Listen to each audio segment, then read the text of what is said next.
Yeah. 469, 470, the Los Angeles Rams, who looked awful going up against San Francisco.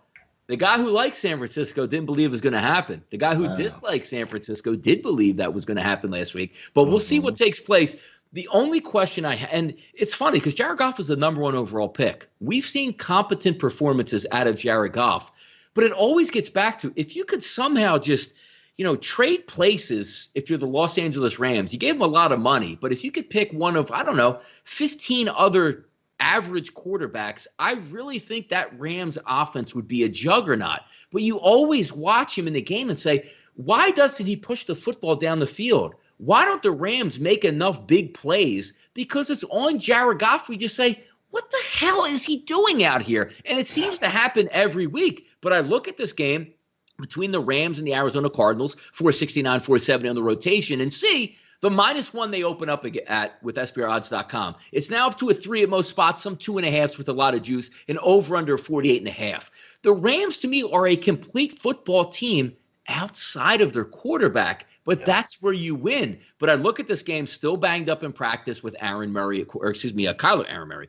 Murray at quarterback.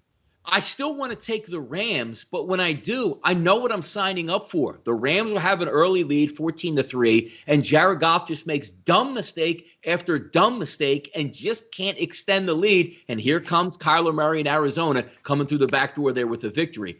I'm still taking the Rams in this game, but it's not because of their quarterback, Jared Goff, here. Yeah, and you kind of saw last week, right, with Kyler Murray nursing that shoulder, they didn't really want to unleash him. No. He wasn't the same, if the play's breaking down, I'm running. He was really protecting that shoulder. If he's going to play that way again, it's going to be tough sledding for that offense because the Rams' defense is very, very good across the board. Front seven, the front sevens, the secondary, all of them very, very good. You could argue they have the best secondary in the league. They probably do.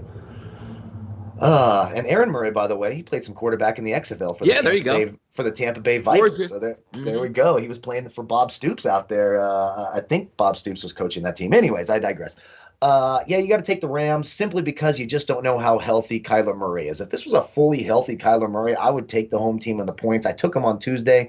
Then I went and rewatched that game against New England. And even though they should have won the game, our boy Zane Gonzalez, we'll talk about him a little more when Kelsey gets on here.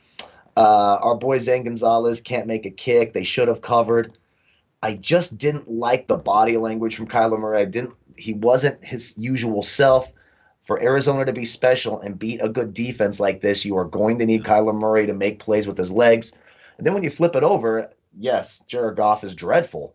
But this is a beatable defense in Arizona. Patrick Peterson is not the same shutdown corner as he was in years past. Drake Kirkpatrick and Byron Murphy are not good corners. Cooper Kupp should have a field day on the slot against Byron Murphy. I like the Rams. Now, if we get reports that Kyler Murray is fully 100% ready to go, maybe my mind will change. But right now, without a fully healthy Kyler Murray, I think it's too much to overcome for Arizona. So give me the Rams.